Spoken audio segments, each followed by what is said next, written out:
What's up, everyone, and welcome to Faith in Films, the only Christian YouTube page where you can renew your mind and chat about all your favorite films. The goal here is to equip saints for daily, practical, godly living. So join me and discuss. Don't forget to check out the podcast every Monday, Friday, and Wednesday. This week I'm going to be discussing a few things that I've had on my mind for quite some time where people have been critiquing and heavily criticizing Tom Holland's Spider-Man. And some have even dared to say this is the worst Spider-Man yet. So I will be going to the videos of Amazing Lucas and Supes, these YouTubers, and offer some feedback for some of their criticisms. I'm a huge Spider-Man fan. I've loved the character my entire life, and I'm willing to argue back against the narrative. For the people who have been obsessed with Tobey Maguire's Spider-Man, that they forget the character of Spider-Man itself. So, while you're listening, I just want to let you know this will be a comprehensive breakdown. I will not be able to cover all the points in detail. I will only cover the points that I think are directly related to Tom Holland's depiction of Spider-Man. I will not address the points of the movie or storytelling and so forth. So, without further ado, let's discuss. Worst Spider-Man movies ever made. I doubt that I will do much commentary like this, but it is worth noting that calling Tom Holland the worst Spider-Man that he's ever seen, or saying the movie's the worst Spider-Man that he's ever seen, has neither anything to do with the topic at hand nor his video title. It's a red herring, and it actually is distracting from the main point. Like I said, let's just get right into the main reasons why Tom Holland is the worst Spider-Man. Rather than tearing up the movie, let's talk about the character at hand. Even though the main Spider-Man movies weren't great movies, the characters are what we're looking at. You have the character of Peter Parker. He gets approached by Nick Fury. The world is at risk. And this kid is worried about a girl. In this entire discussion, what is important to note is the character, the heart of who Spider-Man is, who he essentially is. In Civil War, he says, well, you can do the things I can do, but you don't. And then the bad things happen. They happen because of you. Spider-Man has always felt a sense of responsibility. He always felt like he had to be Spider-Man. It wasn't as though he chose this. This wasn't Batman. He didn't willingly put on the suit and cape. He didn't train for 20, 30 years in order to become this master martial artist in a costume. He was a 16-year-old kid who was recruited by the Avengers and thrown into this world. And that's kind of the character of Spider-Man. When you can do the things that he can, the bad things happen because of him. And so he feels the responsibility. He didn't choose it. Not only to mention that, the city is never fully grateful to Spider-Man. Look at J. Jonah Jameson. And so the job becomes hard, and he has regular life to deal with. And balancing the two becomes very difficult for the character. And so other than ripping apart of the Spider-Man mythology, you're not doing a great job or service to the story to say that he's the worst Spider-Man because he is perfectly consistent with the Spider-Man character. Look at, with great power comes great responsibility.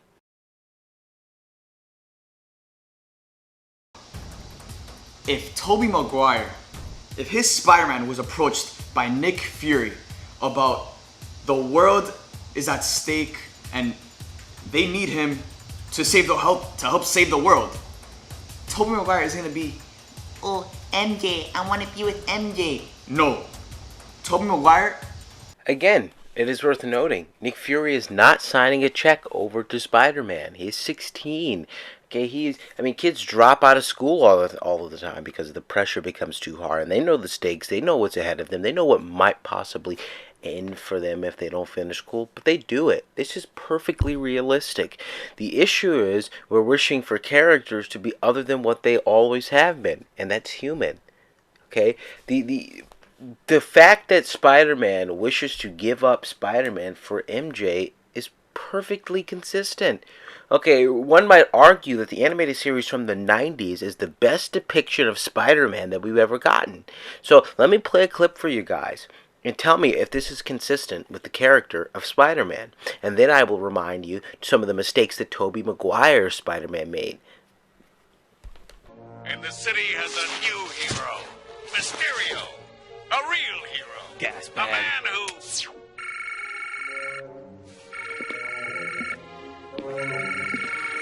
What? Peter? Just wanted to make sure you're still alive. Mary Jane. Oh, no, our date. I forgot. You sure know how to make a girl feel important. Look, if it isn't too late. Sorry. In my league, it's one strike and you're out. But... Oh, that does it. My life's been a mess since the day I put you on. Why'd I ever do it anyway? I can't even keep a date because of you. Time to turn my life around. Hello, world. Goodbye, Spider-Man. Don't bother on May. I got it.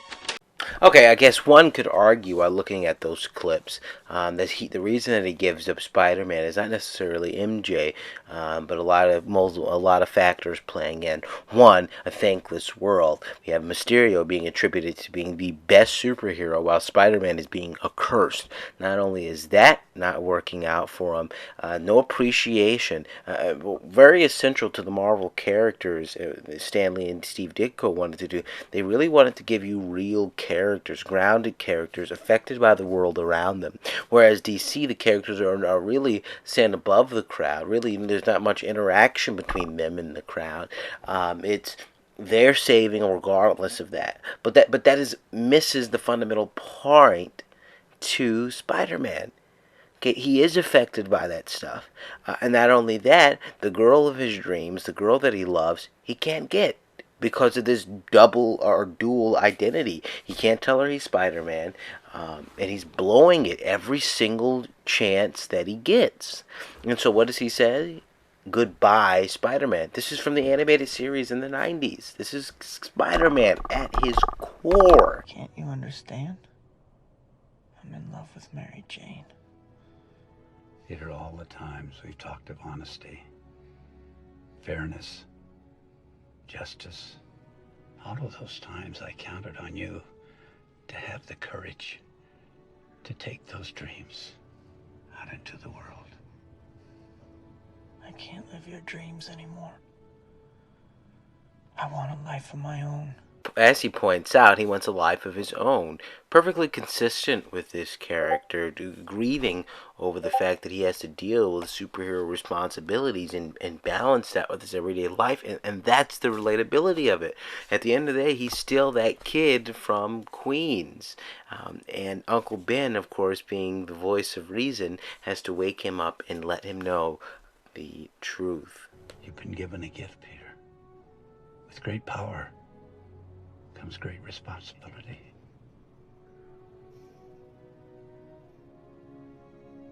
Take my hand, son.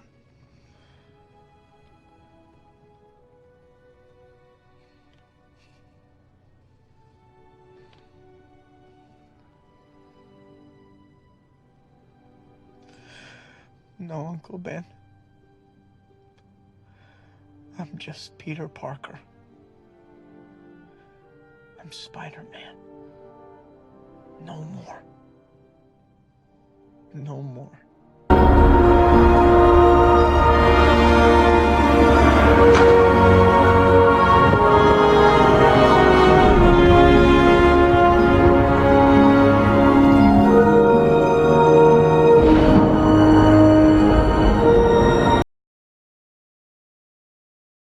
Now, could I endlessly and ridiculously pick apart and destroy the reason for him not being Spider-Man, which is, as you heard, he told Uncle Ben he was in love with Mary Jane. Seems like with Tom Holland's Spider-Man, he says, I'm going to go back home, tell the girl of my dreams.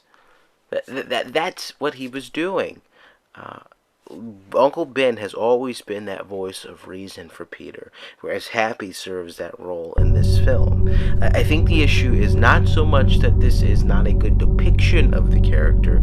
I think we're missing the traditional and classical elements of the story, and so people are complaining. But to say that he is the worst Spider-Man so far, that is to say, not accurate to the character, I think is completely disingenuous. If you look at Tobey Maguire, he makes the same decision. He throws away the suit, which you could point out, oh, well, isn't it possible that they can get DNA, blood, any of that stuff by throwing that in the trash? Isn't it possible that there would be cameras, people waiting outside, people who see him walking away from the suit, people taking... I mean, we can do all these plot holes and picking things apart, but the question still remains, is it consistent with Spider-Man's character to leave the suit because of love? And absolutely it is. And I thought about whether or not I should do this, but I don't think there's anything better than to pull directly from the source material, pull up the comics. In 1967, Spider-Man decides that he is done being Spider-Man. He says in the very words of the comic panel, "I was just a young, unthinking teenager when I became Spider-Man, but the years have a way of slipping by and changing the world about us. And every boy, sooner or later, must put away his toys and become a man." So we see, even in the comics, this has been a part of the mythology a long time.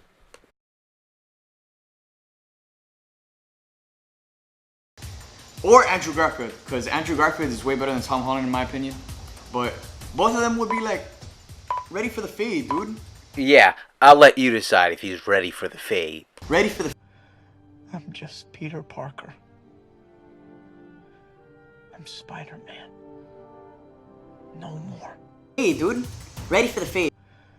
I'm just Peter Parker. I'm Spider-Man. No more. It's up to Spider-Man to help save the world.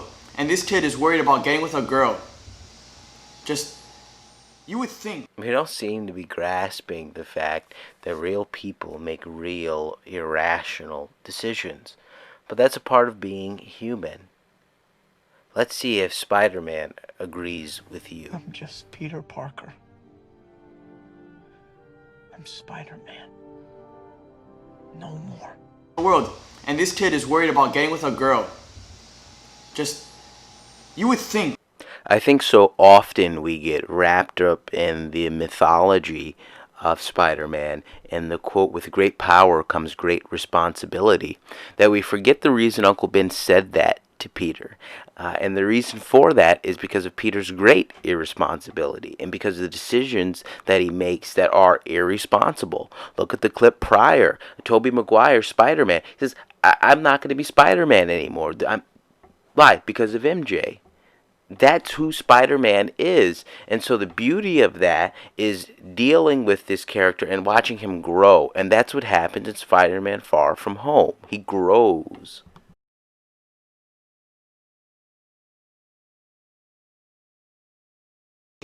That after the death of Tony Stark, this kid would feel some sort of responsibility to help save the world. But no, Nick Fury approaches him and he's complaining that, oh, I just want to be a kid. No, dude, you're Spider-Man. One was Tony Stark's choice. One was against Peter's will. That's the difference. That was the difference. That's a quote from Kevin Feige explaining why he suddenly suits up in the end, but refused to do it in the beginning. And it's not like this movie is just Peter running around school dating MJ and there's no superhero scenes. No, he mans up. He takes the responsibility. He goes and fights the elementals, which he did not want to do, but he does it because of this sense of responsibility. That's what he did.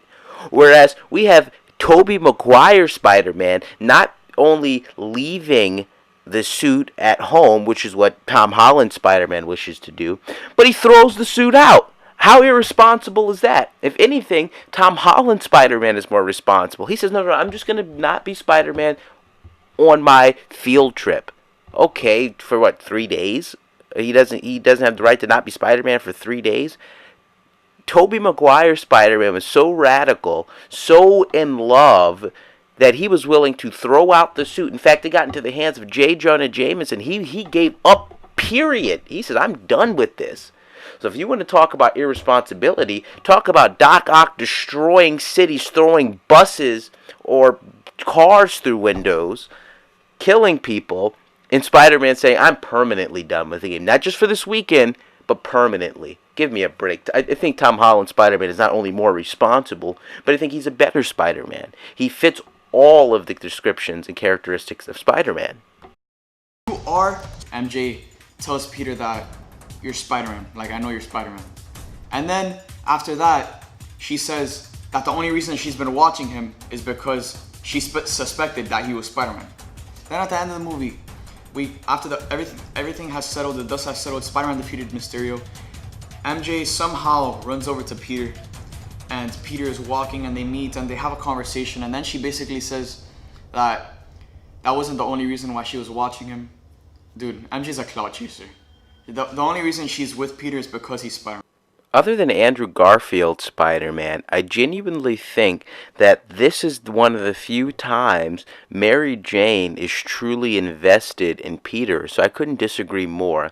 Not only is that an issue, I don't think this necessarily pertains to whether or not he's the best Spider-Man. I think it's totally irrelevant whether or not his love interest is great. However, to defend Zendaya's portrayal of MJ, if you look carefully at the old Spider-Man movies, it was more of a dream, a fantasy that he could ever be with someone like MJ. She was never really interested in him. There was always this back and forth between her and Harry, back and forth. Because she wasn't totally invested in him. So this one, when she says, I was only following you because I thought you were Spider-Man, you can see she hesitates. She pauses. You can tell the answer is not totally honest and that she really does like him. So I totally disagree with that. I would go back and rewatch the movie and recognize the chemistry that the characters had the entire film. You look really pretty. Therefore, I have value? No, that's not what I meant at all. I was just... I'm messing with you. Thank you. You're welcome. You look pretty too. Oh my gosh, opera glasses. So cute. Can I? Want to go in on a pair? You mean let's sit next to each other? Yeah. Parker, are you in position? No. Okay. No, Why the hell you not? don't want to sit next to me, or no, you just don't want to take glass? I didn't mean that. If you go ahead, I'll go grab us a pair. Parker, No, I'm coming. Quit. Why? Wanted to try other things. He'll be back, right? I don't know. He gives Mysterio the power to wipe out everyone on the planet after having a couple of conversations and a couple of fights. Like, this kid... We certainly don't want to forget that Tobey Maguire decided to give up on being a superhero without even having been officially dating Mary Jane. Not only that, but he permanently, like I said, he permanently gives up the job. But we're complaining because Tom Holland's Spider-Man wanted to take a break for a couple weekends.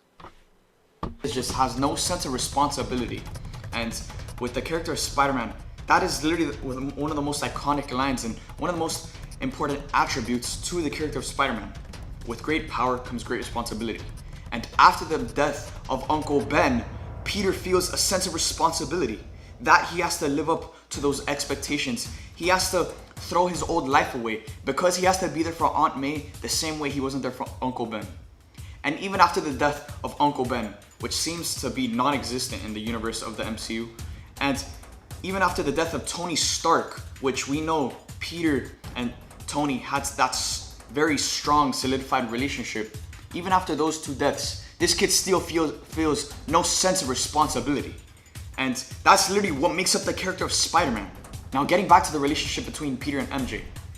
Remember when Peter was in love with a girl, and then there was that struggle, and he knows that he couldn't be with her? In the OG Raimi trilogy, Peter wanted to be with Mary Jane, but he knew he couldn't. Even after the events of Spider-Man 2, where she found out his true secret identity in that beautiful, emotional final battle. And then they have a conversation where she confesses her love to Peter. and he confesses his love to her. But even after they confess their love to each other, he says, we cannot be together. We can't be together because Spider-Man will always have enemies. And with Spider-Man always having enemies, Mary Jane is always going to be in danger. Even in the Amazing Spider-Man franchise, where Peter and Gwen, that was the sole focus of those two movies. That relationship is what carried those two movies. And in the Amazing Spider-Man 2, you see how much Peter wants to be with Gwen, but he knows he can't be with her because he made that promise to her dad, Captain Stacy.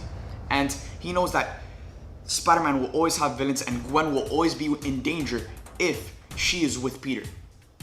But no, everything goes down. Mysterio puts MJ in danger by sending out drones to go kill her. And Peter knows this. And then after the dust has settled, Peter is chill with it. You know, they're together. Him and MJ are together now, so everything's okay.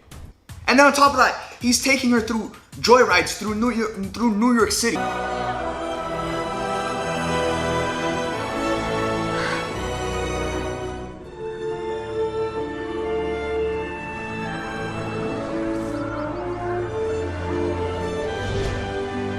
More stakes. There's people's lives are at stake with the Edith system being in the possession of Mysterio, which again was due to the fact of Peter's irresponsibility.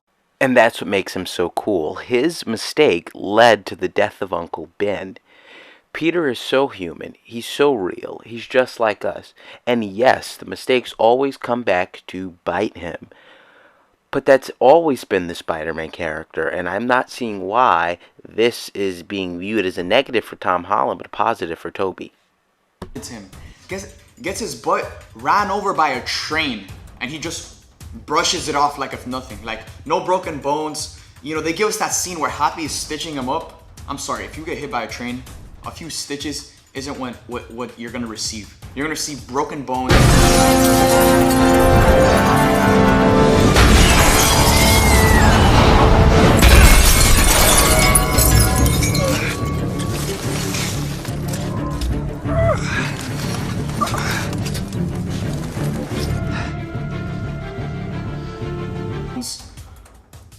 Look, it's a superhero movie. At least they put the effort in to show that there were some physical repercussions. Cap jumps out of a 50-story building and just runs it off like it was nothing.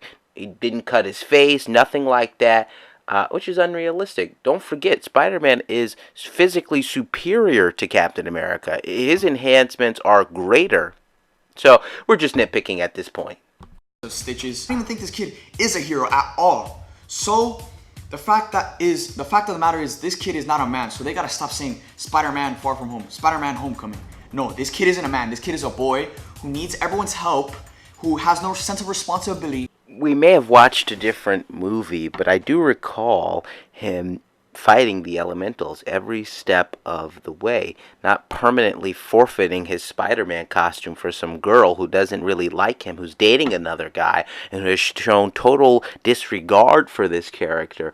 Tom Holland, if we're going to say he's a boy, a Spider Boy, fine. If we're going to insult the character, that doesn't mean he's a bad Spider-Man. He makes valid decisions, and ultimately, he recognizes he doesn't have to be in the shadow of Tony Stark. And that's what the film was doing. And Kevin Feige has already said he's getting back to the classic Spider-Man stuff. Okay, he is in the MCU now. We are going to get MCU references. All of the Marvel heroes admit that Spider-Man is the greatest hero. In the MCU, let me ask you guys this. Let me know in the comment section down below. Is Spider-Man the greatest hero in the MCU? Does he act like it? Because in the comics, Spider-Man is the greatest hero in the MCU. I thought I would just show you the different panels in comics where Spider-Man infamously gave up being Spider-Man. So here you guys go.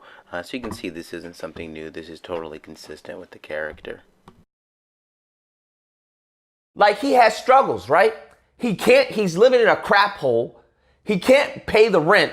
I mean, it's such a crap hole. There's like a communal bathroom where his landlord's like, rent? He's like, no, I ain't got the rent, right? He's got a girlfriend that he loves, but he can't be with because he's, Let's you know, remind ourselves what a superhero is. A superhero doesn't just fly around the city and have fun like a video game, but what he really does, or she, puts their life at risk, their friends' lives at risk, and to be 16 years old and to be willing to do that, I'm sorry, is Spider-Man, in my opinion, not Spider-Boy. And the reason he does that is because we have Tony Stark sending a nuke through a wormhole in the Avengers, wiping out Thanos' army in Avengers Endgame. He feels like he has to live up to that, and he doesn't. And that's why Happy says, listen, you can't be Iron Man. You don't have to live up to that. Be your own hero. But that's the dilemma. And on top of that, he loves MJ. So no, I don't agree that he's Spider-Boy. I think he's Spider-Man, and I think he's very responsible. And while I do agree that sometimes they play up his teen behavior a little too much, at the end of the day, he's a fun, lovable, geeky, super genius kid with superpowers, and he mans up at the end of the movie. He steps up to the plate, whereas Andrew Garfield's Spider-Man didn't get all the characteristics right. He was a skater punk kid. He looked so awkward in the lab jacket. I mean, look at Tobey Maguire. The guy was dry with his personality. This Spider-Man is, in my opinion, the best one that we've had. With great power comes great responsibility. If you like this video, please subscribe and hit the like button and turn on the notification bell so that you can get notified every time I upload a video. Thank you for listening to Faith in Films, the only Christian YouTuber who mixes movies with faith. Thanks for listening.